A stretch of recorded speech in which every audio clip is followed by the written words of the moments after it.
নমস্কার, আরো একবার স্বাগত জানাচ্ছি আপনাদের সোশ্যাল বাংলায়।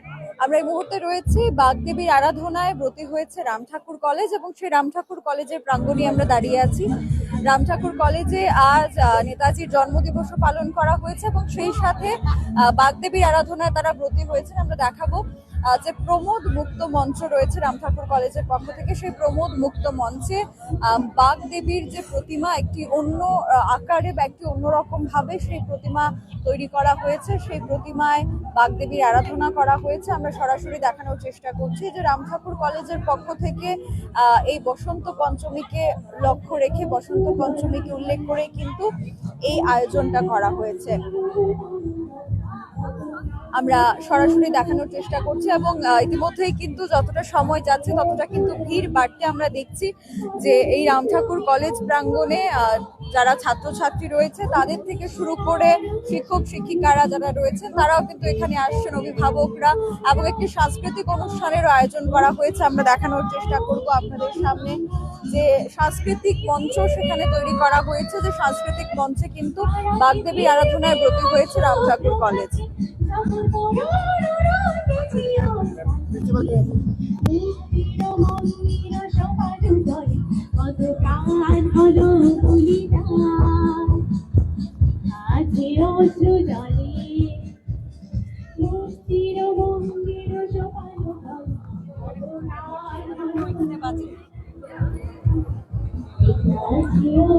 আমরা এই মুহূর্তে রয়েছি রাম ঠাকুর কলেজে, এবং যিনি প্রিন্সিপাল ম্যাডাম রয়েছেন কলেজের, উনি আমাদের সাথে রয়েছেন। প্রথমেই ম্যাডাম অনেক অনেক শুভেচ্ছা আমাদের তরফ থেকে। প্রত্যেক বছরই সুশৃঙ্খল ভাবে পুজোর আয়োজন করা হয়। নতুন কি রয়েছে এবার, এবং ছাত্রছাত্রীদের উদ্দেশ্যে কি বলবেন? অবশ্যই এবার আমাদের পুজোর যেটা থিম তা হচ্ছে নেতাজির দৃষ্টিতে দেশ মাতৃকা দেবী সরস্বতী। এই হচ্ছে থিম। তার উপর আপনারা দেখতে পাচ্ছেন যে আমরা নেতাজির একটি কাট আউট আছে, সেখানে আমরা পুষ্পার্ঘ অর্পণ করেছি। তাছাড়া আজকের দিবসটি সরকারি তরফ থেকে বলা হয়েছে জীব জন্তু কল্যাণ দিবস। তো সেই সংক্রান্ত আমরা আজকে একটা প্রোগ্রামও রেখেছি, এবং আপনারা এখানে ফ্ল্যাক্সও দেখতে পারবেন। সেই ফ্ল্যাক্সটা আমরা লাগিয়ে রেখেছি। কিছু আমরা লিফলেটও করেছি যেগুলো আমরা ডিস্ট্রিবিউট করব যে আমাদের নেচারকে কিভাবে বাঁচাতে হবে। তাহলে আমরা দেখছি যে সরকারের তরফ থেকে চেষ্টা করছে কোনো না কোনো ভাবে নেচারটাকে সেভ করার জন্য কি করা যায় তা। তো তার সঙ্গে জড়িত যেটা আমি আমার ছাত্রছাত্রীদের সবাইকে বলবো যে সুশৃঙ্খল ভাবে থাকবে। আজকের দিনটাকে তোমরা ইম্পর্টেন্ট দেবে অন্যভাবে, কারণ আজকের দিন হচ্ছে 23শে জানুয়ারি শুধু নয়, এখন সেই দিনটিকে ওতপ্রোতভাবে জড়িত করে ফেলেছে নেচারকে সেভ করার জন্য। তার জন্য এটাকে এনভায়রনমেন্ট ডে না বলে বলা হচ্ছে কি আমার জীব জন্তু সুরক্ষা দিবস হিসাবে সেটাকে ডিক্লেয়ার করা হয়েছে। যে এই পুজোটা কালকে এত সুশৃঙ্খলা ভাবে, কালকে ছাত্রছাত্রীরা আমরা 9টার সময় বাড়ি গেছি, শৃঙ্খলা ভাবে ওরা মূর্তি এনেছে। এবার পুজোর কনভেনার হচ্ছে আমাদের আভিরি ম্যাডাম, গতবারও ম্যাডাম ছিলেন। তো সেই সব কথা ছেলেমেয়েরা শুনছে, এবং আপনারা এখনো দেখতে পাচ্ছেন, এবং সবাই প্রসাদ গ্রহণ করতে পারছে, সেটাই আমাদের সব থেকে ভালো লাগছে। তো পুরোটাই হচ্ছে কি ছাত্রছাত্রীদের কারণে, মার আশীর্বাদে, নেতাজির আশীর্বাদে এই কাজগুলো হচ্ছে। অসংখ্য ধন্যবাদ ম্যাডাম। ম্যাডামের সাথে একটু কথা বলবো। এবারের পুজোর কনভেনার যিনি রয়েছেন, এই যে ছাত্রছাত্রীদেরকে নিয়ে একটা আয়োজন করা, সেখানে শিক্ষকদের কতটা ভূমিকা থাকে? শিক্ষকদের ভূমিকা তো সবার ছিল। আমাদের পুজোর সাব কমিটি ছিল, আমাকে দায়িত্ব দেওয়া হয়েছে পরপর দুবার, গতবারও ছিলাম, এবারও ছিলাম। ছাত্রছাত্রীরা চেয়েছে, বলেছে কি আমাকে। তবে ছাত্রছাত্রীদের একটা জিনিস দেখেছি, এই বয়সের ছেলেমেয়েরা যেভাবে কথা শুনছে, সুশৃঙ্খল ভাবে পুজোটাকে সামলাচ্ছে, তার জন্য আমি ছাত্রদেরকেও ধন্যবাদ। তাছাড়া একটু অভিনবত্ব আমরা করার চেষ্টা করেছি। নেতাজির বার্থডেটাকে সামনে রেখে এই থিমটাই করেছি নেতাজিকে নিয়ে, যার জন্য যে আপনারা দেখছেন এখান দেশাত্মবোধক গান চলছে, নাচ হয়েছে, রিসাইটেশন হয়েছে, সব নেতাজিকে সামনে রেখে। যেহেতু আজকে একটা বিখ্যাত দিন, 23শে জানুয়ারির বার্থডে নেতাজি, এটাকে আমরা হাইলাইট করতে চেষ্টা করেছি। আজকে আরেকটা জীবজন্তু কল্যাণ দিবস, এটাকেও আমরা সামনে রেখেছি। তো এখন অব্দি খুব ভালো ভালো চলছে, আশা করি সবটাই ভালো হবে। প্রসাদ বিতরণ চলছে, সকালে পুজো হয়েছে সুন্দরভাবে, সুন্দর টাইমে সবাই প্রসাদ নিয়েছে।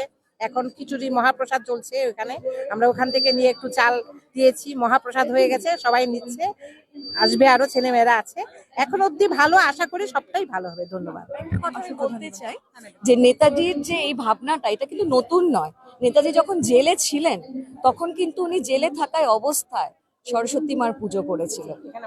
হ্যাঁ, তো এখানে আমরা সেই ভাবটাও রেখেছি যে নেতাজি জেলে বসে পুজো করছে।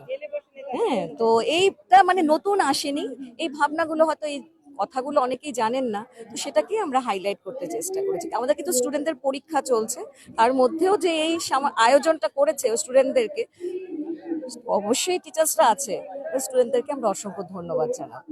অসংখ্য ধন্যবাদ ম্যাডাম, আপনাদের ধন্যবাদ। প্রসাদ নিয়ে যান। নিশ্চয়ই নিশ্চয়ই। আপনারা শুনতে পারলেন ইতিমধ্যে কিন্তু নেতাজির নজরে বা নেতাজির দৃষ্টিতে কিভাবে সেখানে মায়ের পুজো করা হচ্ছে, এবং যেমনটা ম্যাডাম বললেন যে নেতাজি যখন সেখানে কারাগারে ছিলেন ঠিক সেই সময়ও কিন্তু তিনি সরস্বতী পুজোর আয়োজন করেছেন, এবং সেটাই কিন্তু ফুটিয়ে তোলা হয়েছে।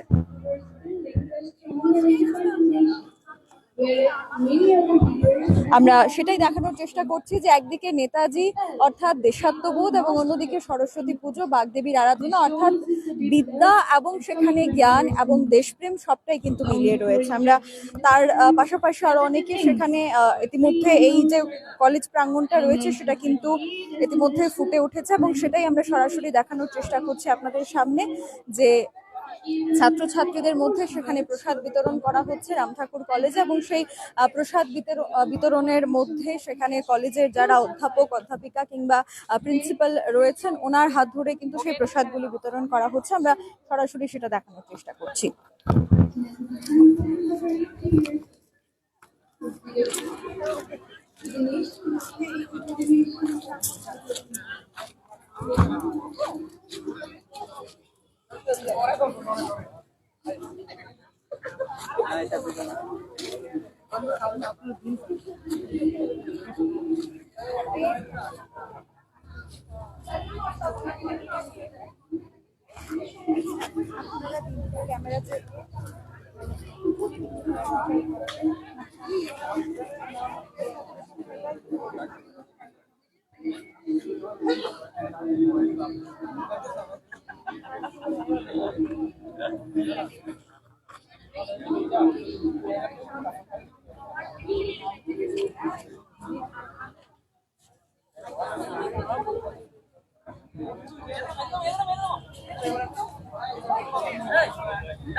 হ্যাঁ, খিচুড়িটা খেয়ে তারপরে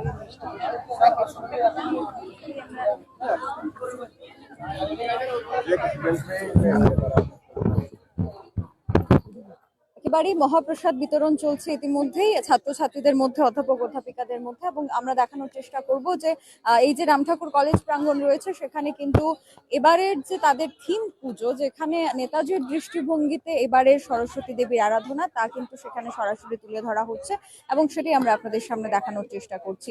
এখনকার মতো আমাদের সরাসরি এই আপডেট থেকে বিদায় নিচ্ছি। ক্যামেরায় অলোকের সাথে আমি সুজাতা, দা সোশ্যাল বাংলা।